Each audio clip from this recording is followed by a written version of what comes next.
샬롬, 류 선생의 구속사 천국열차, 유도수 목사님의 신구약 성경 파노라마를 낭독하는 시간입니다. 지금은 레위기 5장입니다. 속죄제의 실제와 속건제의 규례, 요절은 6절. 그 범가를 인하여 여호와께 속건제를 드리되 양떼, 암컷, 어린 양이나 염소를 끌어다가 속죄제를 드릴 것이요 제사장은 그의 허물을 위하여 속죄할지니라.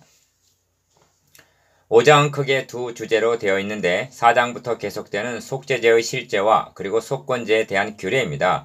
속죄제와 속건제를 엄밀하게 구분하기란 어렵습니다만 속건제에는 손해를 끼친 것에 5분의 1을 더하여 갚는 배상의 의미가 있습니다. 도표를 보시면 먼저 속죄제를 드릴 것이요를 중심으로 1. 증인으로 잘못을 범했을 경우 2. 부정한 것에 접촉하였을 경우 3. 함부로 맹사하였을 경우 4. 어린 양이나 염소로 속죄제를 드리라 하십니다. 5. 힘이 양이나 염소에 미치지 못할 경우는 비둘기로 속죄 제물로 삼고 6. 이에도 미치지 못하면 고운 가루로 하되 7. 번제단 화제에 의해 불사르라 하십니다. 다음은 속건제인데 이는 다음 장 7절까지 계속됩니다. 본장은 하나님과의 관계에서의 속건제이고 다음 장은 사람과의 관계에서의 속건제 규례입니다. 여호와께 속건제를 드리되를 중심으로 8. 여호와의 성물에 대하여 범가했을 경우 9. 수양으로 드리고 10. 여호와의 금령을 범한 경우에도 흠없는 수양으로 속건제를 드리라 하십니다. 이를 두 단원으로 나누어 상고하겠습니다. 첫째 단원 1절에서 13절 속죄제를 드려야 할 몇 가지 예. 둘째 단원 14절에서 19절 성물에 대한 속건제 규례. 주제의 속죄제의 실제와 속건제의 규례.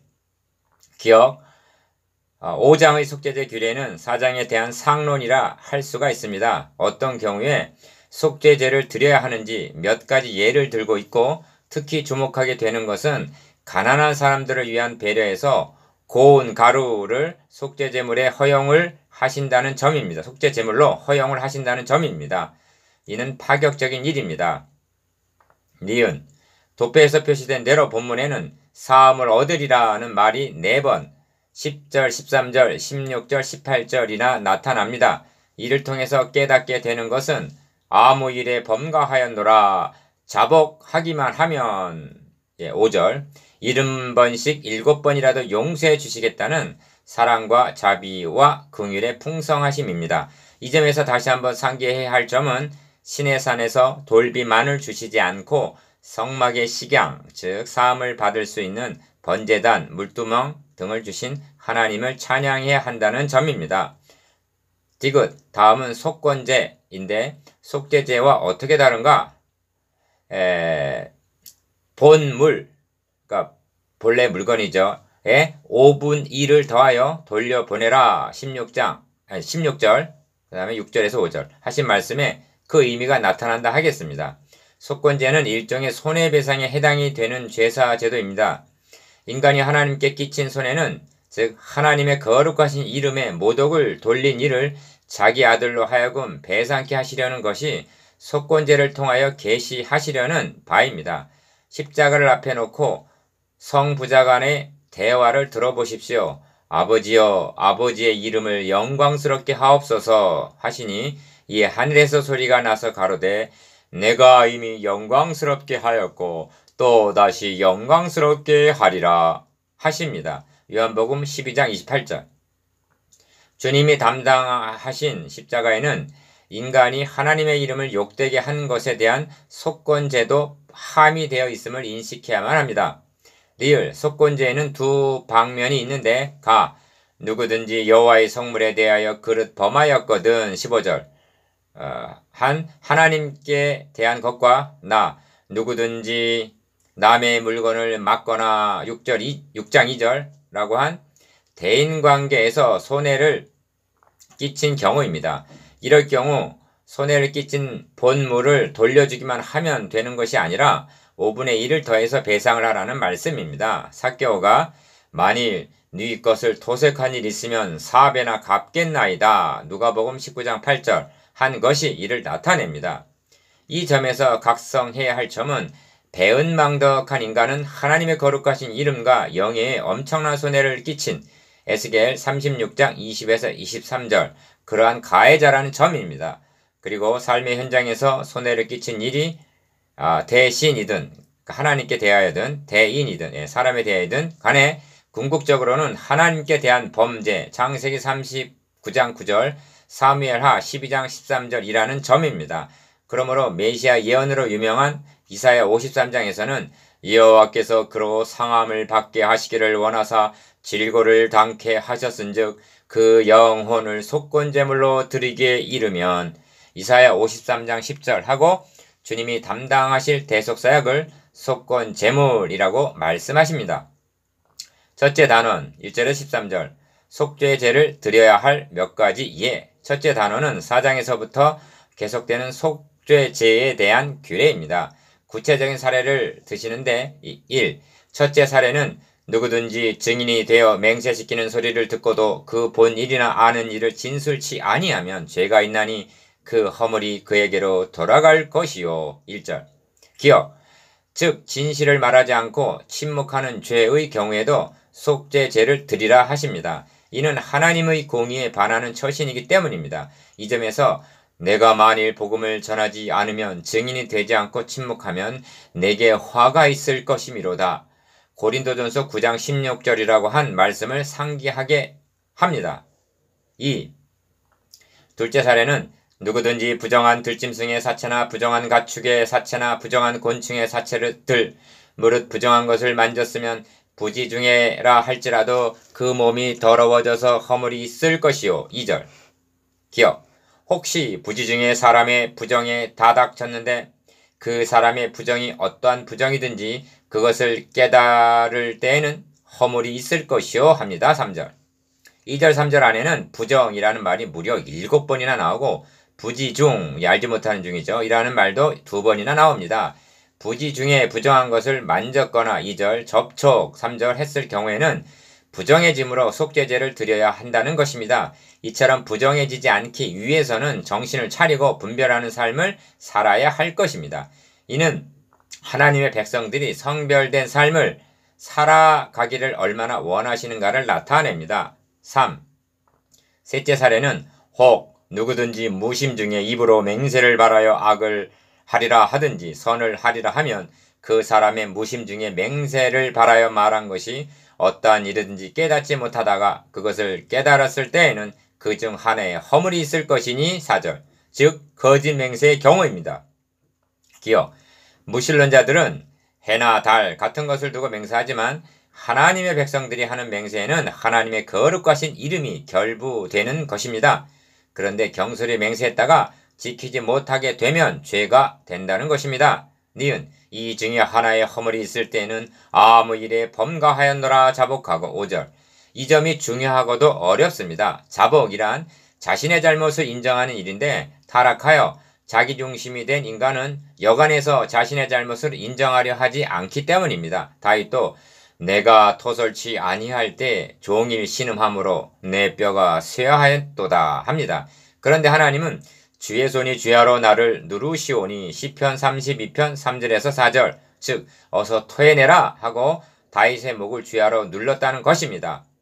그러므로 우선적으로 자복하고 4.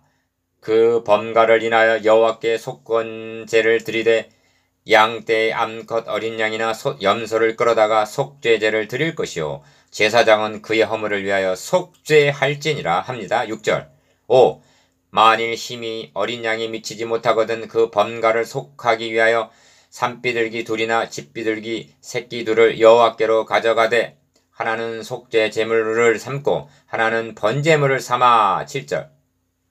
기어 제사장에로 가져갈 것이요 제사장은 그 속죄 제물을 먼저 드리되 그 머리를 목에서 비틀어 끊고 몸은 아주 쪼개지 말며 그 속죄 제물의 피를 단 곁에 뿌리고 그 남은 피는 단 밑에 흘릴지니 이는 속죄제요 합니다. 8절에서 9절. 니은 이 점에서 유념하게 되는 것은 양, 염소, 비둘기라는 속죄 제물 자체에 어떤 효염이 있는 것이 아니라 이는 어디까지나 그리스도의 대속사역에 대한 예표라는 것과 하나님은 양이 아니면 안 된다 하고 고집하시는 것이 아니라 힘이 미치지 못하는 자들을 배려하시는 참으로 자비로우신 하나님이시라는 점입니다.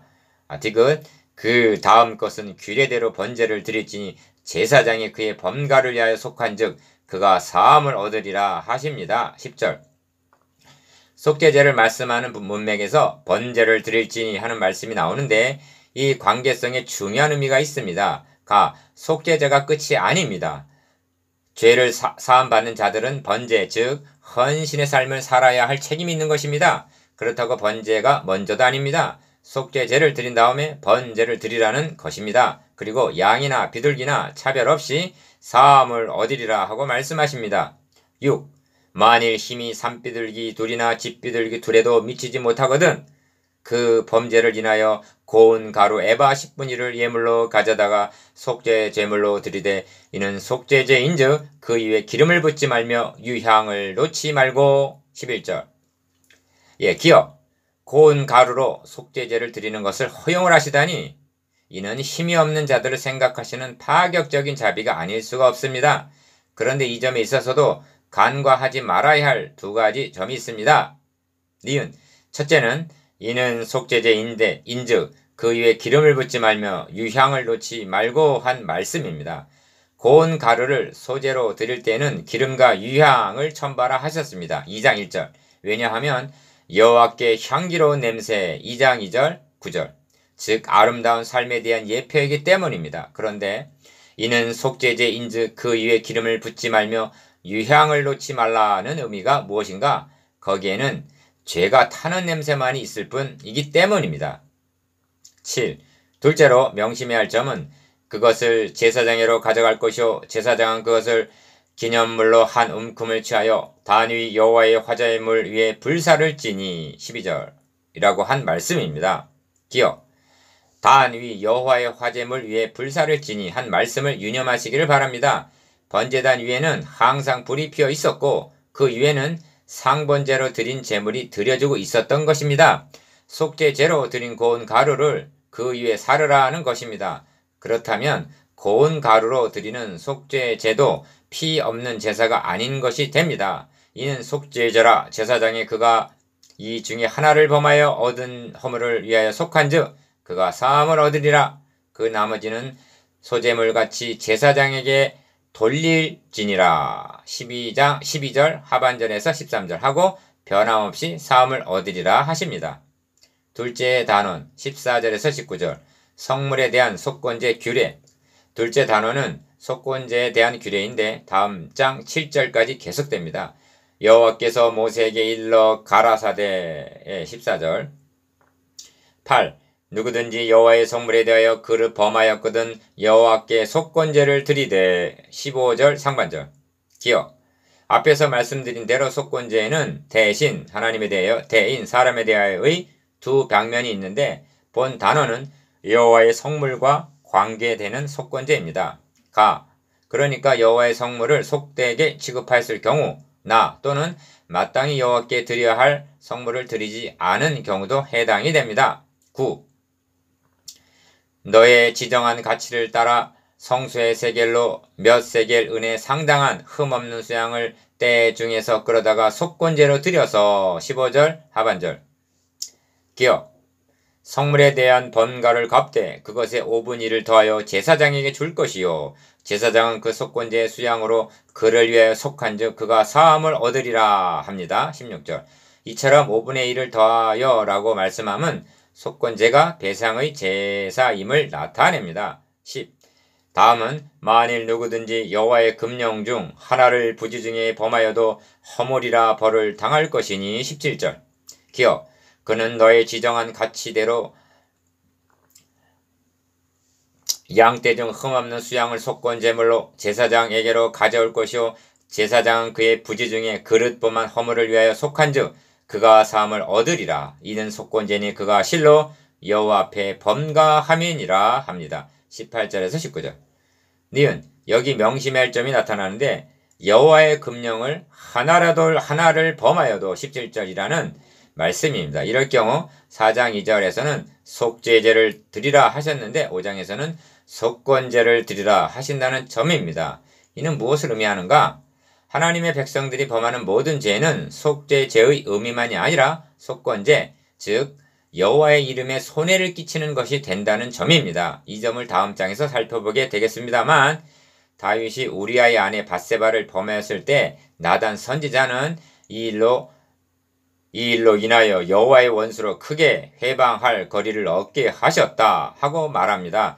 사무엘하 12장 14절. 이로 인하여 하나님의 거룩하신 이름과 영광에 얼마나 큰 손해를 끼친 것인가.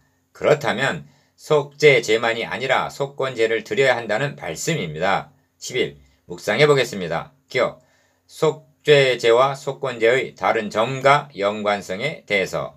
니은 그리스도께서 속건죄를 드리셨다는 의미에 대해서. 디귿 범가하였노라 하고 자복하는 일의 중요성에 대해서.